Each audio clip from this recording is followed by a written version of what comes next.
Кто пытался убить Дональда Трампа? Какие безумные подробности всплыли недавно в этом громком деле? Я собрал самые реальные версии и нюансы, которые стараются умолчать. От нескольких стрелков до желания Байдена расправиться со своим оппонентом. Но самая жуть — это то, что в итоге стало с телом потенциального убийцы. Об этом расскажу в конце. Выстрел в Трампа.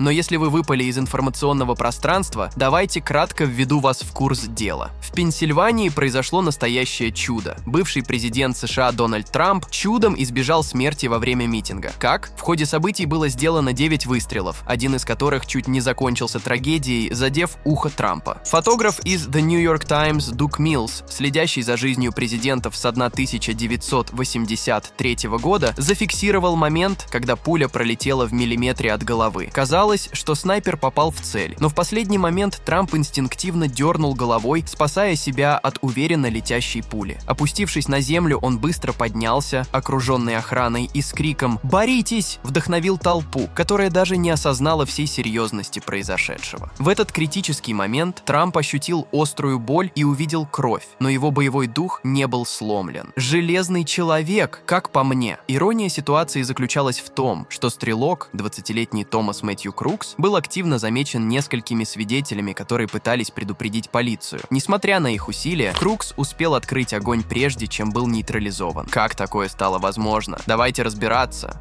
Ошибки безопасности. События в Пенсильвании вызывают больше вопросов, чем дают ответов, особенно учитывая несоответствие в действиях охраны. Обычно перед такими мероприятиями местность проверяется на предмет безопасности, но, по всей видимости, в тот день процедуры были либо нарушены, либо выполнены формально. Не меньше вопросов вызывает и реакция на предупреждение свидетелей о вооруженном человеке. Почему охрана не среагировала должным образом? Не хотела? Преступная халатность? Дальше я постараюсь ответить на эти вопросы. Удивляет и судьба стрелка, который был уничтожен на месте. Обычно в таких случаях стараются задержать нападающего для получения информации и понимания мотивов. Это приводит нас к различным теориям, объясняющим происходящее.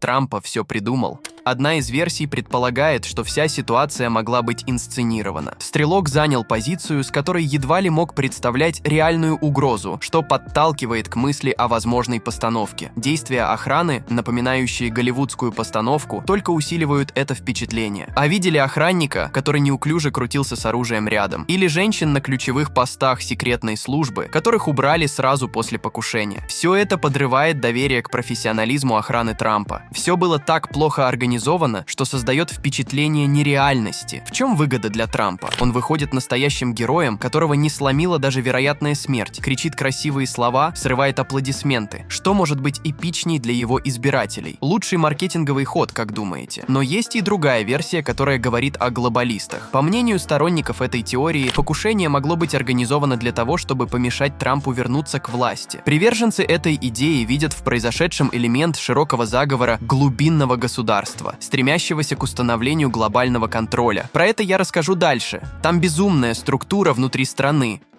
Это мог быть Байден. А что по поводу текущего президента? Ведь Байден явно проигрывал в президентской гонке. И да, напомню, что он снялся практически сразу после покушения. Странно, да? Но, на мой взгляд, гипотеза о причастности Джо Байдена кажется маловероятной, несмотря на политическую конкуренцию между ним и Трампом. Возраст и состояние здоровья Байдена часто ставят под сомнение его способность управлять сложными операциями. К тому же, организация такого заговора потребовала бы вовлечения множества людей на разных уровнях, что значительно увеличивает риск утечки информации. В такой ситуации каждый участник заговора становится потенциальным источником разоблачения. Ведь спасти Трампа и слить информацию его команде значило бы обеспечить себе долгую и счастливую жизнь при команде победителя. Да и выглядело такое покушение слишком топорным, ведь это окончательно подкосило позиции Байдена на выборах. Говорят, что он снялся с выборов, чтобы снять с себя подозрения и выйти из политической гонки с минимальными потерями. Ладно, с этим разобрались, но может быть тут замешаны другие страны.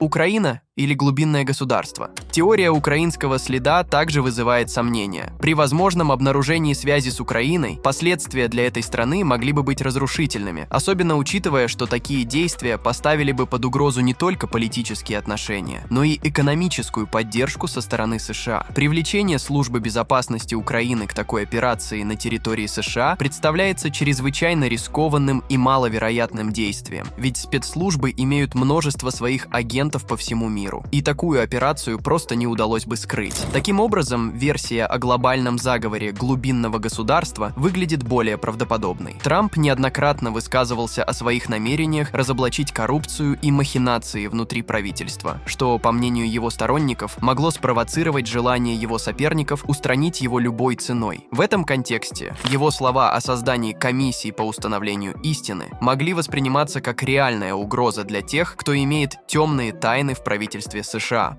Что такое глубинное государство? Но давайте расскажу подробнее. Это действительно самая популярная версия в США. Концепция глубинного государства в Соединенных Штатах относится к представлению о том, что настоящими лидерами страны являются не избранные официальные лица, а скрытая сеть влиятельных фигур из мира корпораций, разведывательных служб и военного аппарата. Эта идея получила особое распространение и изучение после 2007 года, когда профессор из Беркли Питер Скотт в своей книге «Дорога к 9.11» описал, как военно-промышленный комплекс США мог лоббировать втягивание страны в военные конфликты, включая войну в Ираке. Монография Майкла Дж. Гленнона «National Security and Double Government» детально разбирает, как после событий 11 сентября 2001 года американская система национальной безопасности претерпела существенные изменения. Он поднимает вопросы о том, как разрастание секретных служб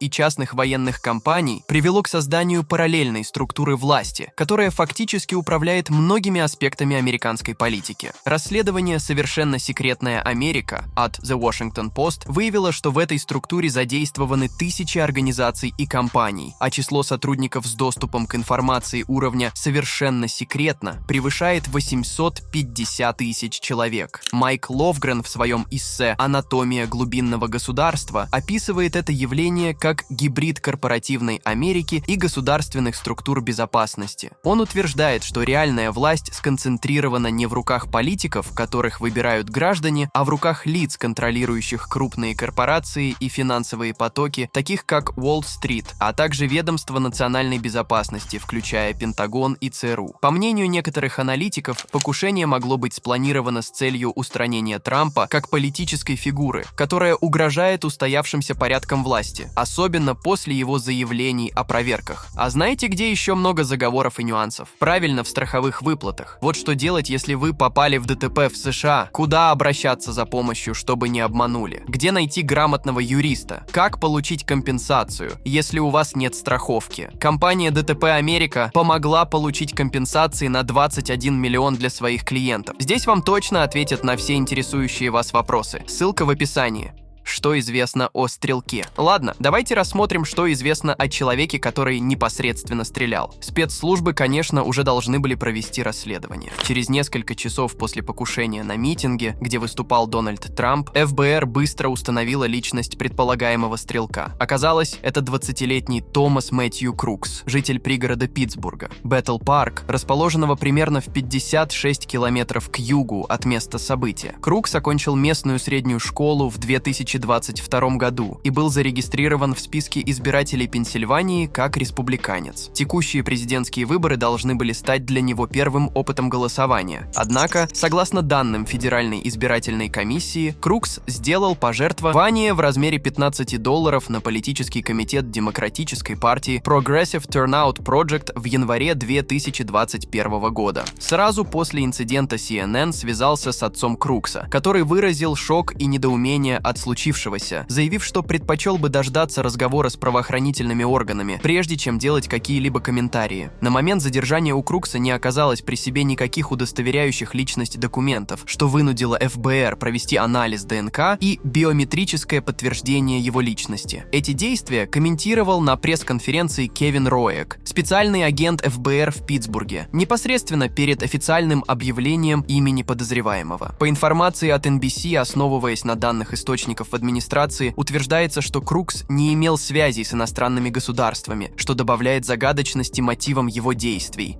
Слушание перед Конгрессом. Следствие по этому делу осложняется внутренними турбулентностями в структурах спецслужб. Кимберли Читтл, глава секретной службы, в ходе своего выступления перед Конгрессом 22 июля назвала произошедшее самым значительным оперативным провалом за последние десятилетия, что вызвало ее отставку на следующий день. Это заявление подвергло ее критике за отсутствие деталей и вызвало разочарование среди законодателей. 24 июля на заседании Судебного комитета Палаты представителей директор ФБР Кристофер Рэй столкнулся с сомнениями и критикой в адрес своего ведомства, особенно от членов комитета, сомневающихся в способности ФБР провести объективное и открытое расследование. Некоторые из них, включая Гарриет Хейгему, выразили желание видеть его отставку, в то время как председатель комитета Джим Джордан выразил уверенность в скептицизме населения относительно действий ФБР.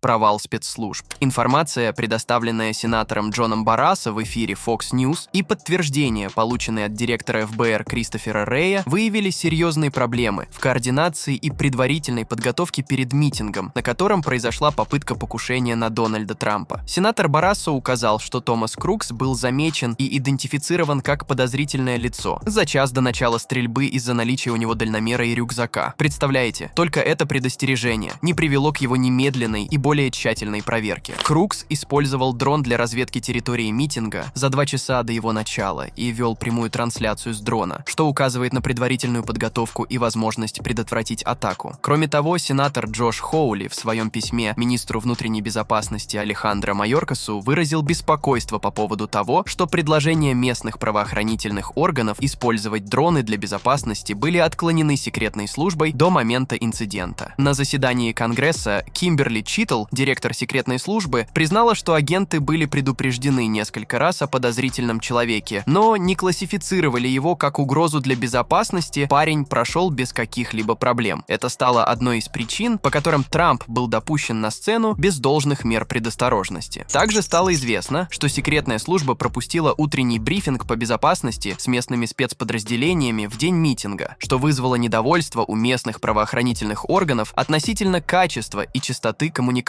В отчете сенатского предварительного расследования отмечено, что снайперская группа секретной службы была направлена на митинг в последний момент, что указывает на недостаточное планирование и координацию. При более строгом соблюдении процедур и лучшем взаимодействии покушение могло быть предотвращено. Но, увы, как стрелок оказался на крыше. Знаете, как стрелок смог добраться до крыши, минуя всех? Как сообщила Кимберли Читтл в интервью для ABC News, здание, откуда был открыт огонь, находилось под юрисдикцией местных правоохранительных органов. Эти же органы должны были обеспечить безопасность не только внутри, но и на крыше здания. Однако, по информации сенатора Джоша Хоули, охранник, отвечавший за крышу, покинул свой пост. Почему? Ему просто стало слишком жарко на солнце, и он решил отойти в тень. Нормально, да? Секретная служба признала, что ситуация с тем, как вооруженный стрелок смог подобраться настолько близко, является их провалом. Более того, стрелок изначально планировал попасть на митинг через металлоискатели, но в последний момент передумал и развернулся перед рамками. Полиция видела этот момент, но не среагировала на странное поведение. Шериф округа рассказал, что один из полицейских, поднявшийся на крышу для проверки, встретил вооруженного Крукса, который направил на него оружие. В итоге полицейскому пришлось спасаться бегством. Героический поступок. При этом он не сразу сообщил про этот инцидент.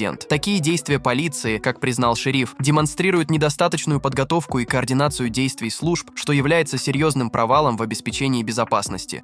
Что стало с телом? Помните, я говорил про тело убийцы? Его просто уничтожили. По словам конгрессмена Клея Хиггинса, ФБР передало тело на кремацию 13 июля, что было сделано без уведомления местных властей и судебно-медицинского эксперта, который имел полномочия провести осмотр. Этот шаг сам по себе вызывает вопросы о прозрачности и процедурной корректности действий ФБР. Странная ситуация, согласны? Такие действия ФБР могут вызвать беспокойство относительно возможности тщательного изучения обстоятельств смерти Крукса и мотивов, которые могли его подтолкнуть к покушению. Вдруг что-то было в крови или какие-то следы на теле, а теперь без вскрытия и осмотра остается только гадать, почему ФБР так поступило. И как тут не задуматься о конспирологических теориях. Даже после этого инцидента Дональд Трамп продолжает свои предвыборные выступления, но вынужден принимать дополнительные меры безопасности, включая выступления за пуленепробиваемым стеклом. Да, своей охране теперь сложно доверять. Это отражает повышенный уровень угрозы, с которым сталкиваются кандидаты на высшие государственные посты в условиях возрастающего политического напряжения в стране и мире. А что вы думаете? Кто мог бы за этим стоять и почему ФБР допустило покушение, а потом сожгло тело преступника? Пишите свои версии в комментариях. И да, подписывайтесь на канал, ставьте лайк, впереди еще много интересных историй. Спасибо за просмотр!